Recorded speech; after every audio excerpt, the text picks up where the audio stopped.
बिस्मिल्लाहिर्रहमानिर्रहीम। अस्सलाम वालेकुम डियर स्टूडेंट्स, मैं हूं आपका biology teacher Asif Awan. Students, आज हम अपने सेकेंड ईयर बायोलॉजी के एक नए चैप्टर का आगाज करने वाले हैं जिसका मेन टाइटल क्या है, that is the support and movement.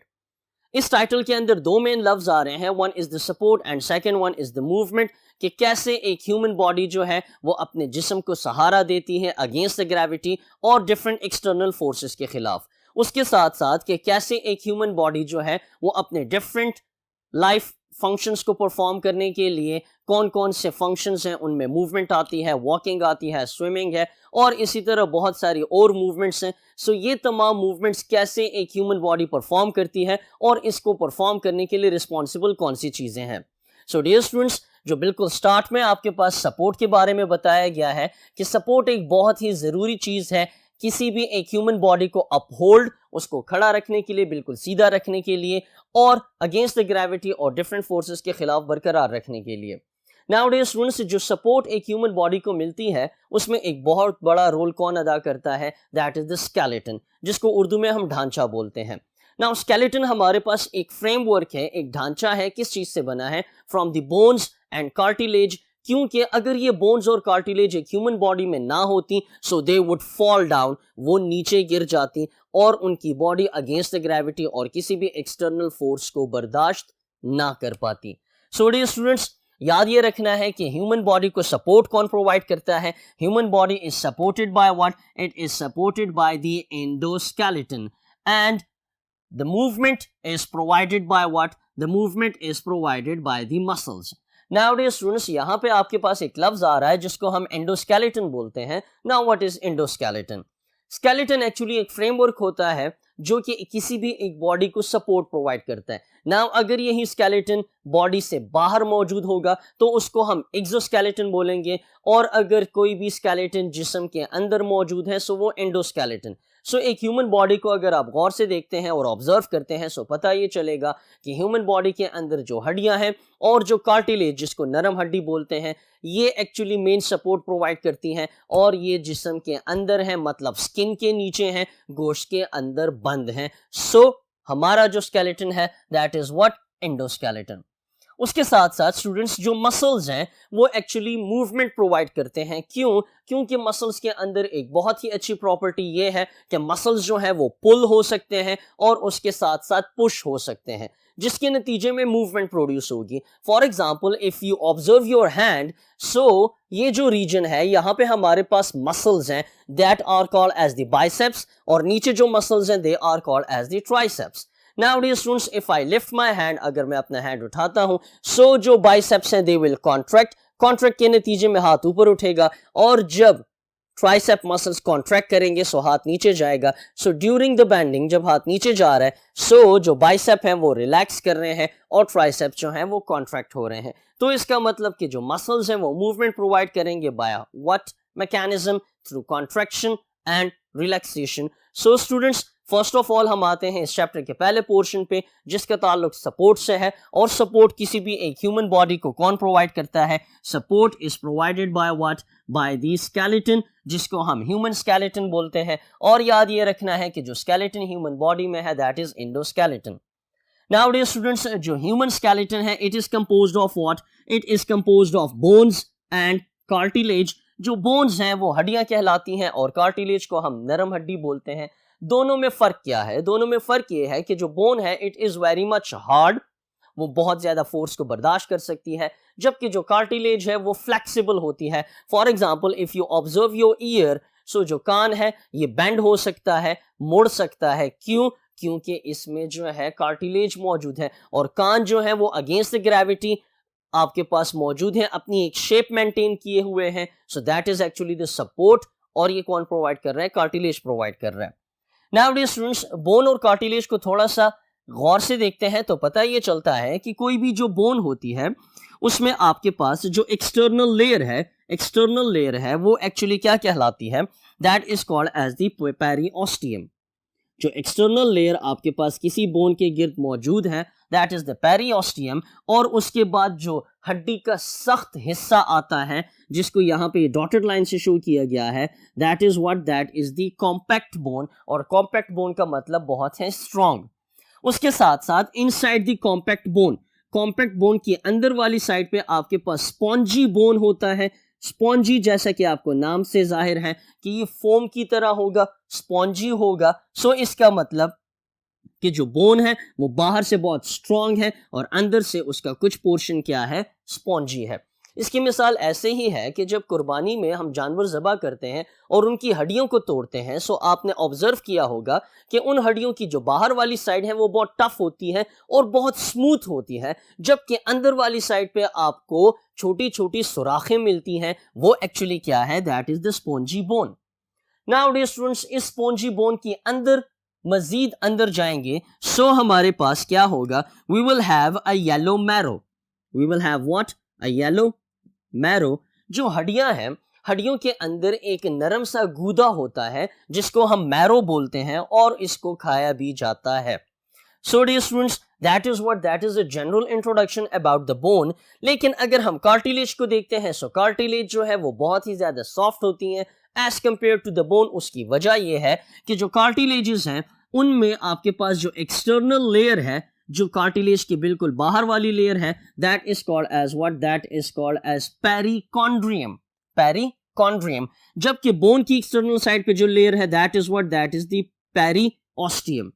Now dear students, जो पेरिकॉर्डियम है उसकी अंदर वाली साइड पे किसी भी कार्टिलेज को अगर आप ऊपर लेयर को हटा के नीचे देखेंगे, सो नीचे आपको क्या मिलेगा, you will get what, a matrix, जो कि यहाँ पे ये ब्लैक लाइनों से शो हो रहा है। ये जो सारा पोर्शन है, that is what, that is the matrix. और मैट्रिक्स हमारे पास क्या है, मैट्रिक्स एक्चुअली एक सेमी सॉलिड, थोड़ा सा लिक्विड और थोड़ा सा सॉलिड फॉर्म होता है जिसके अंदर वाटर मौजूद है, मिनरल्स मौजूद हैं, जो कि किसी भी एक कार्टिलेज को मजबूती प्रोवाइड करती हैं। नाउ डियर स्टूडेंट्स, इस मैट्रिक्स में जो ये लिक्विड है, जो कि गाढ़ा सा सॉलिड सा लिक्विड है, इसके अंदर सेल्स मौजूद होते हैं और उन सेल्स को हम क्या बोलते हैं, they are called as what, they are called as chondrocytes. They are called as what, chondrocytes. Now dear students, इसी मैट्रिक्स में जो ये आपको सर्कल्स नजर आ रहे हैं और बीच में ब्लैक डॉट्स नजर आ रहे हैं, these are actually the cells and their nucleases.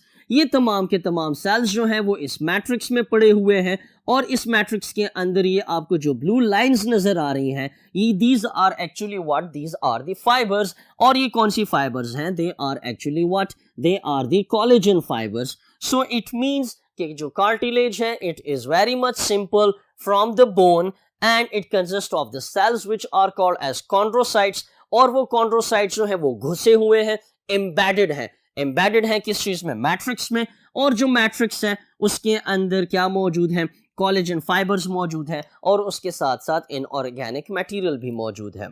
So dear students, ये था आपके पास एक general introduction about the support and movement, जिसमें हमने बोन और कार्टिलेज के स्ट्रक्चर्स को थोड़ा सा स्टडी किया। So let's move on to the details of what, of bone and cartilage.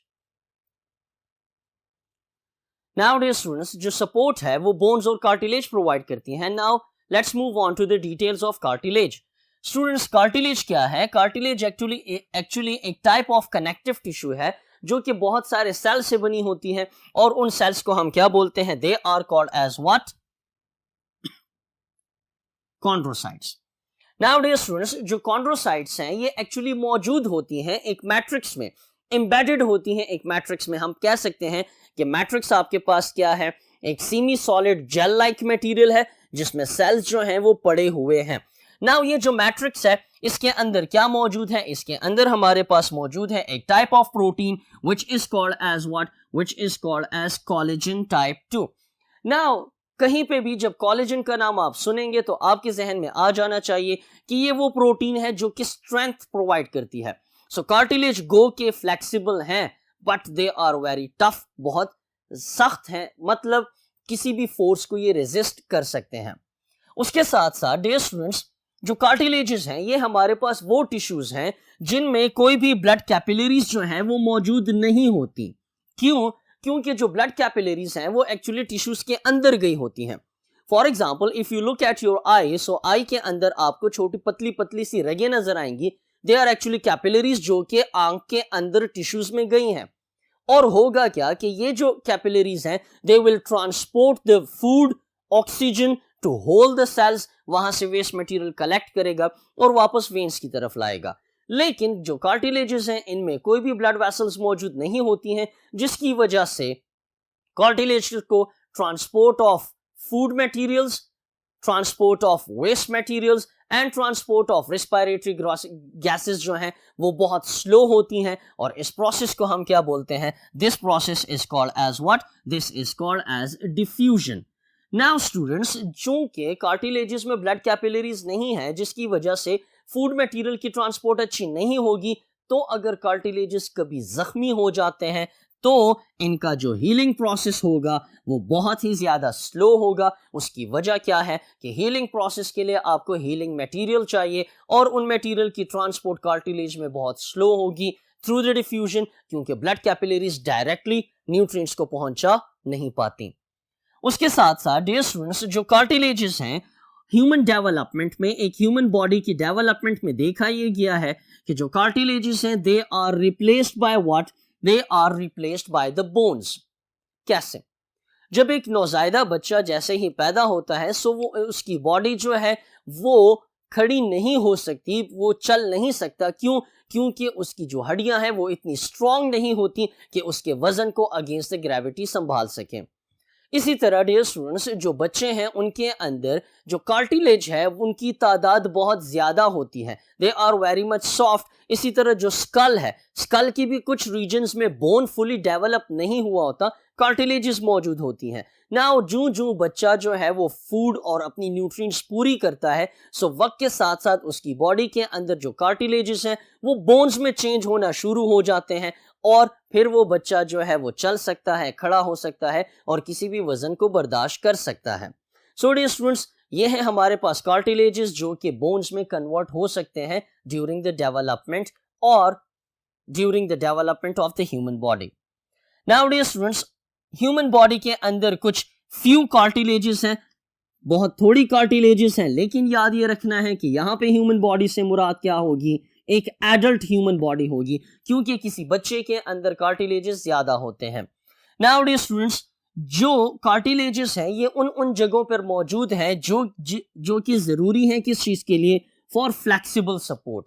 For what? For flexible support. जैसे हमारी नाक है, हमारी नाक के जो रीजन्स हैं वो थोड़े से बेंड हो सकते हैं, वो फ्लेक्सिबल हैं। इसी तरह जो कान है वो भी फ्लेक्सिबल है। इसी तरह जो बोन्स हैं, दो बोन्स आपस में जुड़ी होती हैं और उनके बीच में कार्टिलेज आता है। So what would happen? For example, हमारे पास ये दो बोन्स हैं और वो कार्टिलेज के जरिए अटैच्ड हैं। नाउ जो कार्टिलेज है वो चूंकि सॉफ्ट होती है, तो उसकी वजह से जो बोन्स हैं वो कुछ हद तक मूवमेंट को परफॉर्म कर सकते हैं। सो कार्टिलेजेस फ्लेक्सिबिलिटी प्रोवाइड करेंगे। जितनी ज्यादा कार्टिलेज होगी उतनी एक ह्यूमन बॉडी बहुत ज्यादा फ्लेक्सिबल रहेगी। नाउ डियर स्टूडेंट्स, जो कार्टिलेजेस हैं ये हमारे पास मेन 3 टाइप्स के हैं। One is called as what? The hyaline cartilage, second one is called as elastic cartilages, and the third one is called as fibro cartilages। और जो हाइलिन कार्टिलेजेस हैं ये है ह्यूमन बॉडी में कहां पे पाई जाएंगी? they will be found in what? in the ribs, they will be found in the nose, in the larynx and in the trachea। Now students, जो रिब्स हैं जिनको पसलियां बोलते हैं, ये एक्चुअली जो पसलियां हैं वो स्टर्नम के साथ अटैच्ड होती हैं और कर्व होके वो पीछे की तरफ अटैच होती हैं with the spinal cord. Now dear students, जो स्पाइनल कॉर्ड के साथ और यहाँ पे हमारे थोरैसिक रीजन के साथ जो अटैचमेंट है, इसमें कौन इन्वॉल्व होगा? इसमें कार्टिलेजेस इन्वॉल्व होंगे। सो जो कार्टिलेजेस हैं हम कह सकते हैं कि ये एक बोन को दूसरी बोन के साथ कनेक्ट करने में हेल्प करेंगे। उसके साथ साथ जो नोज है, नोज भी आपके पास फ्लेक्सिबल है। साथ में जो लैरिंक्स है, लैरिंक्स में वोकल कॉर्ड्स भी मौजूद हैं जो कि साउंड प्रोड्यूस करती हैं। सो लैरिंक्स भी जिन कार्टिलेजेस से बना है वो क्या कहलाती हैं? हाइलिन कहलाती हैं। लाइकवाइज जो ट्रेकिया है, और ट्रेकिया के अंदर हमने बात की थी कि तकरीबन 16 से 20 कार्टिलेज की इनकम्प्लीट रिंग्स होती हैं। सो वो कार्टिलेजेस कौन से हैं? They are what? Hyaline. So जो ये पॉइंट है ये आपके एमसीक्यू के लिहाज से बहुत इंपॉर्टेंट है। नाउ स्टूडेंट्स, जो इलास्टिक कार्टिलेजेस हैं ये कहां पे पाई जाती हैं? इलास्टिक कार्टिलेजेस हमारे पास पाई जाती हैं in the intervertebral discs and in the ligaments. Now students, intervertebral discs, इससे मुराद स्पाइनल कॉर्ड है। जो स्पाइनल कॉर्ड है वो हमारे पास 33 छोटी छोटी हड्डियों से बनी है जिनको वर्टिब्री बोलते हैं या उनको वर्टिब्रल इंटरवर्टिब्रल डिस्क्स भी बोल सकते हैं। नाउ डियर स्टूडेंट्स, जो दो वर्टिब्रीज हैं उनके बीच में आपके पास कार्टिलेज होगा जिसकी वजह से आप अपनी कमर को बेंड कर सकते हैं। ये जो बेंडिंग है, ये जो स्लाइट सी मूवमेंट है, that is provided by what? By the elastic cartilage.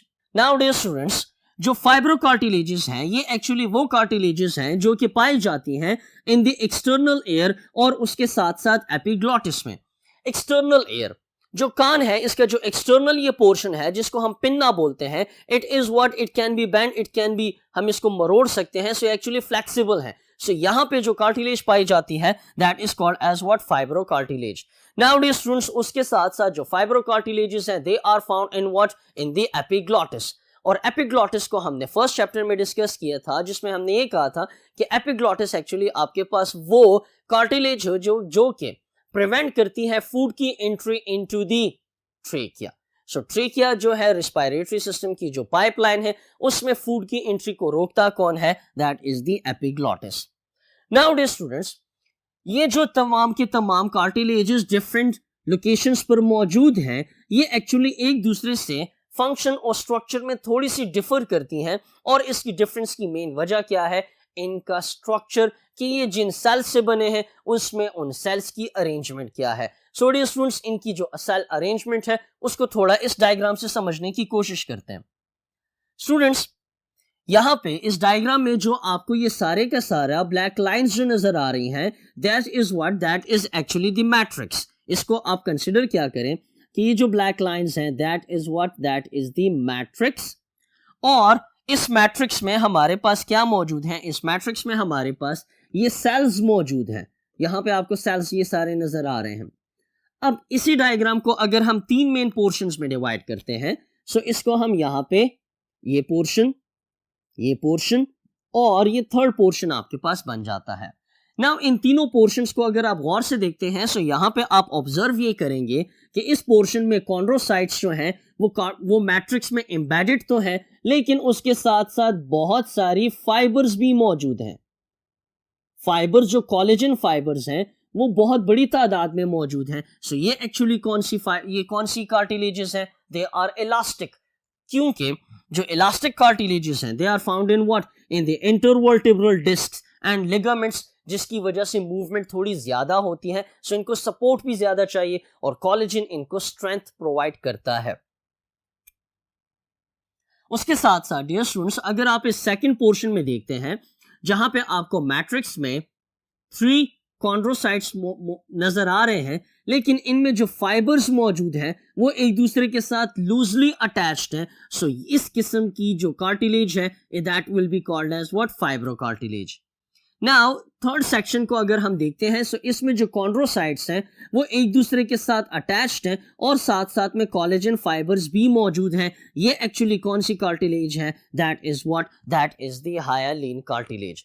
So dear students, जो कार्टिलेज है ये आपके शॉर्ट क्वेश्चन के लिहाज से बहुत ही इंपॉर्टेंट है और ये जो पॉइंट्स हैं इनको आप याद इसलिए रखिएगा क्योंकि शॉर्ट क्वेश्चन में अक्सर कंपैरिजन आता है बिटवीन बोन एंड कार्टिलेज। सो जब आप बोन और कार्टिलेज का कंपैरिजन करेंगे, सो इन पॉइंट्स को आप याद रखें और बोन के लिहाज से जो अब हम बातें करने जा रहे हैं उसकी डिटेल पे मूव करते हैं। नाउ स्टूडेंट्स, जो बोन्स की डिटेल्स हैं वो क्या है? Number 1, bones are what? They are hard and they are strong as well.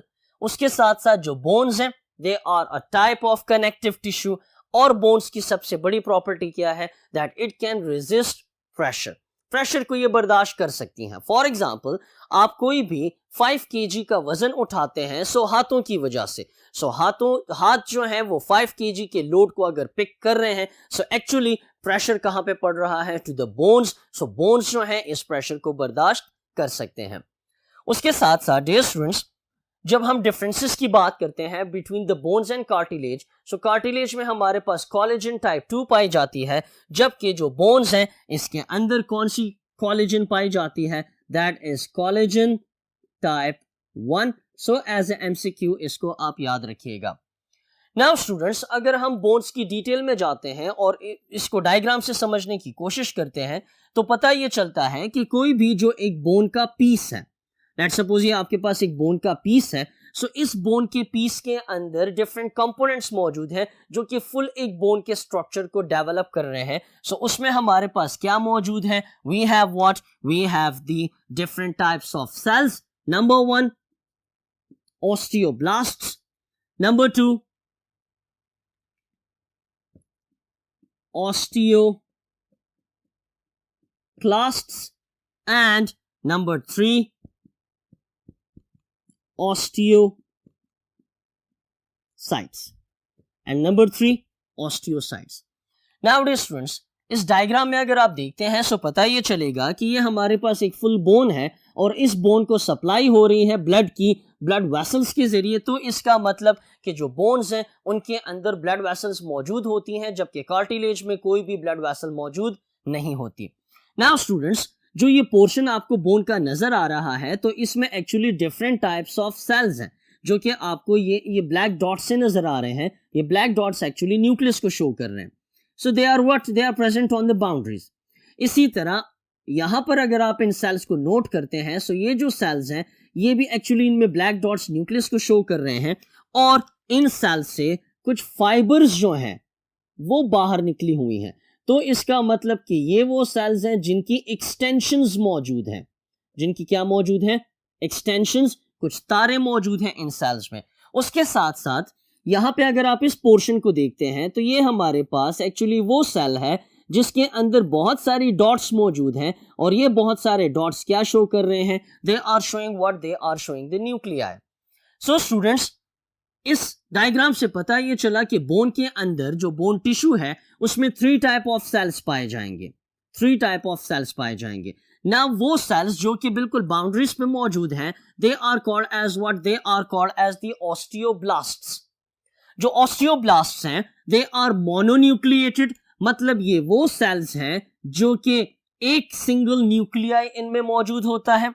उसके साथ साथ जो ये ऑस्टियोब्लास्ट्स हैं they will produce the matrix. They will produce what? Matrix. So जो ये सेल्स हैं ये मैट्रिक्स को प्रोड्यूस करेंगे और प्रोड्यूस करने के बाद उसको जमा करते जाएंगे। सो जो ये सारे की सारी ब्लैक लाइंस आपको नजर आ रही हैं, that is what? That is the matrix, जिसकी प्रोडक्शन में कौन हेल्प करेगा?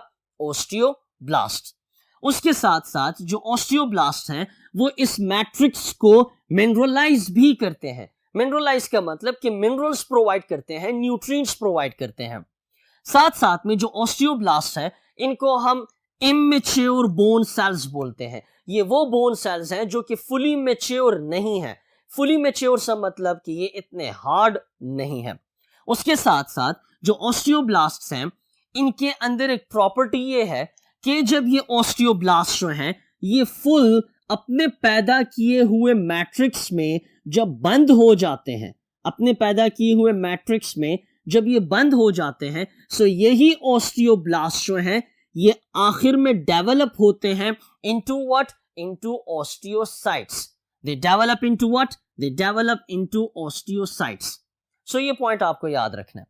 नाउ स्टूडेंट्स, यहां पे जो ये सेल्स हमारे पास मौजूद हैं, these cells are called as what? These cells are actually called as osteocytes. These cells are called as what? They are called as osteocytes. Now students, जो osteocytes हैं ये एक्चुअली क्या हैं? They are mature bone cells, मतलब जो osteoblast हैं जब वो मैट्रिक्स में फंस जाएंगे तब वो आहिस्ता आहिस्ता डेवलप होंगे, मजीद मेच्योर होते जाएंगे। सो इन मेच्योर ऑस्टियोब्लास्ट को हम क्या बोलते हैं? ऑस्टियोसाइट्स कहा जाता है। और ऑस्टियोसाइट्स की प्रॉपर्टी ये है कि ऑस्टियोसाइट्स जो हैं मजीद मैट्रिक्स बनाते भी नहीं हैं और उसके साथ साथ उस मैट्रिक्स को मजीद मिनरलाइज भी नहीं करते। सो यहां पे हम सीज का वर्ड यूज कर रहे हैं which means stop.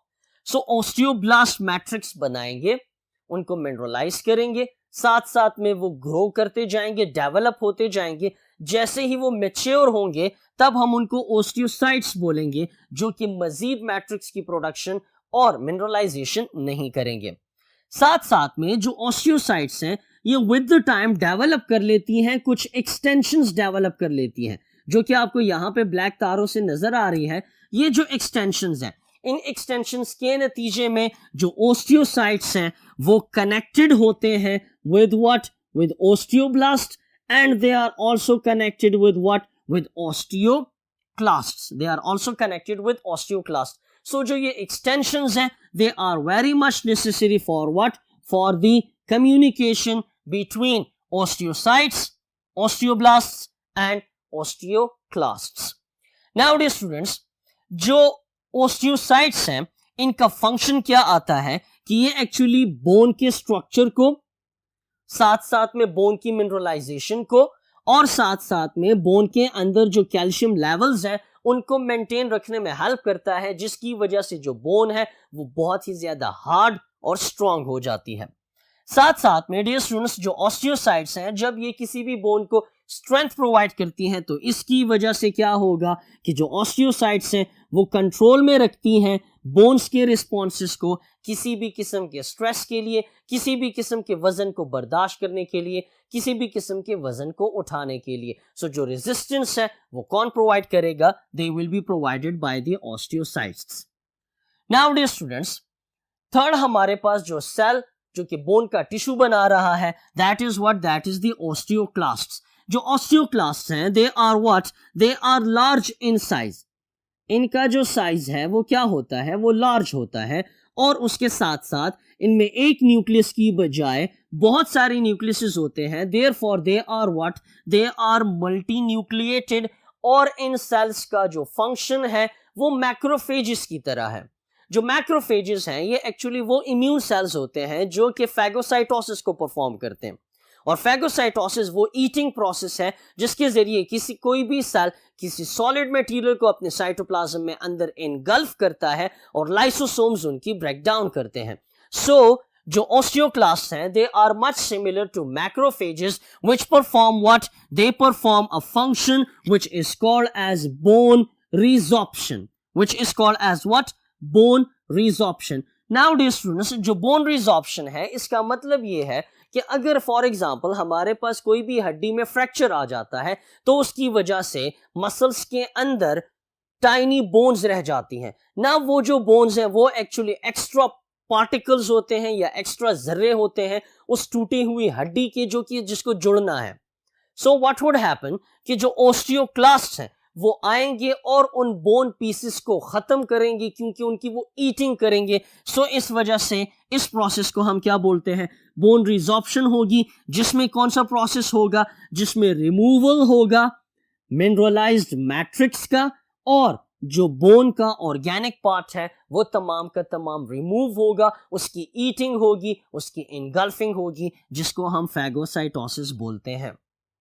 Now students, जो ये ओस्टियोब्लास्ट मौजूद है मैट्रिक्स के अंदर, मैट्रिक्स में धसे हुए एम्बेडेड हमारे पास क्या है, ओस्टियोसाइट्स हैं, और साथ में कुछ और सेल्स हैं जिनको ओस्टियोक्लास्ट बोलते हैं. ये तीनों के तीनों जो सेल्स हैं ये पड़े होते किस चीज में है, ये आपके पास डूबे हुए होते हैं, या हम कह सकते हैं एम्बेडेड होते हैं किस चीज में, in the matrix. In what, in the matrix. और जो ये मैट्रिक्स है इसमें वाटर मौजूद होता है, उसके साथ साथ मैट्रिक्स के अंदर क्या मौजूद है, सोडियम आयन मौजूद है, कार्बोनेट्स मौजूद है, पोटाशियम आयन है, ग्लाइकोप्रोटीन्स है, फॉस्फेट है, कैल्शियम है, हाइड्रोक्सी एपिटाइट है, और इसी तरह इस मैट्रिक्स के अंदर प्रोटीन्स भी मौजूद हैं जो कि क्या कहलाती हैं, कोलेजन. और मैंने आपको स्टार्ट में कहा कि बोन के अंदर कौन सी कोलेजन है, बोन के अंदर पाई जाती है कोलेजन टाइप 1. और जहां कहीं भी आप कोलेजन का वर्ड सुनेंगे तो इसका मतलब कि ये वो प्रोटीन्स हैं जो कि स्ट्रेंथ प्रोवाइड करेंगे. नाउ स्टूडेंट्स, जो मैट्रिक्स है उसको हम तकसीम कर सकते हैं दो मेन कंपोनेंट्स में. One is called as what, one is called as the organic portion of the matrix, and the second one is called as the inorganic portion of the matrix. जो ऑर्गेनिक पोर्शन है matrix का वो तकरीबन total matrix का 30 to 35% हिस्सा है, जबकि inorganic portion जो है वो टोटल मैट्रिक्स का 65 to 70% हिस्सा है. जो ऑर्गेनिक पोर्शन है वो उसके अंदर 90% क्या पाई जाती हैं, कोलेजन पाई जाती हैं और साथ साथ में ग्लाइकोप्रोटीन्स होती हैं और साथ साथ में ऑस्टियोब्लास्ट, ऑस्टियोक्लास्ट और ऑस्टियोसाइट्स हैं। जबकि 65 to 70% जो इनऑर्गेनिक मैट्रिक्स है, इसमें लार्ज अमाउंट में क्या मौजूद होता है, बहुत ही हाई अमाउंट में मौजूद होती है एक मॉलिक्यूल जो कि क्या है, फॉस्फेट की एक फॉर्म है, and that is called as what, that is called as hydroxyapatite. इसी 65 to 70% इनऑर्गेनिक पोर्शन ऑफ जो मैट्रिक्स है, इसमें आपको कैल्शियम आयंस भी मिलते हैं, मैग्नीशियम भी मिलेंगे, पोटाशियम भी मिलेगा, fluoride, carbonates, phosphate and citrate मौजूद है जो कि इनऑर्गेनिक पोर्शन है किसी भी मैट्रिक्स का। सो डियर स्टूडेंट्स, आज के इस तमाम लेक्चर को समराइज करते हैं तो हम ये कहेंगे कि चैप्टर का टाइटल है सपोर्ट मूवमेंट। सपोर्ट प्रोवाइड कर रहा है बोन और कार्टिलेज, मूवमेंट प्रोवाइड कर रहे हैं मसल्स। जो बोन है वो एक्चुअली कनेक्टिव टिश्यू है और कार्टिलेज भी कनेक्टिव टिश्यू है, लेकिन जो बोन है वो 3 टाइप ऑफ सेल से बनी है, ऑस्टियोब्लास्ट, ऑस्टियोक्लास्ट, ऑस्टियोसाइट्स, जबकि जो कार्टिलेजेस हैं वो एक टाइप ऑफ सेल से बनी है जिनको कॉन्ड्रोसाइट बोलते हैं। नेक्स्ट जो बोन है उसमें भी मैट्रिक्स मौजूद है और कॉलेज जो कार्टिलेजेस है उनमें भी मैट्रिक्स मौजूद है, लेकिन बोन्स के कार्टिलेजेस में कोलेजन टाइप 1 मौजूद है और कार्टिलेज की जो आपके पास मैट्रिक्स है उसमें कोलेजन टाइप 2 मौजूद है। साथ साथ में जो बोन्स हैं उनके अंदर ब्लड वेसल्स मौजूद होती हैं, कार्टिलेजेस में ब्लड वेसल्स मौजूद नहीं होती। बोन्स का हीलिंग प्रोसेस तेज होता है, कार्टिलेजेस का हीलिंग प्रोसेस बहुत स्लो होता है। सो डियर स्टूडेंट्स, ये थे कुछ डिफरेंसेस और एक समरी जो आज के लेक्चर की है। नेक्स्ट लेक्चर में हम ह्यूमन स्केलेटन के डिफरेंट पार्ट्स को पढ़ेंगे और ह्यूमन स्केलेटन में मौजूद जो बोन्स हैं, हर एक बोन के स्ट्रक्चर में क्या कुछ मौजूद है, सो उसकी डिटेल पे जाएंगे। सो डियर स्टूडेंट्स, तब तक अपना बहुत ज्यादा ख्याल रखिएगा। अल्लाह हाफिज।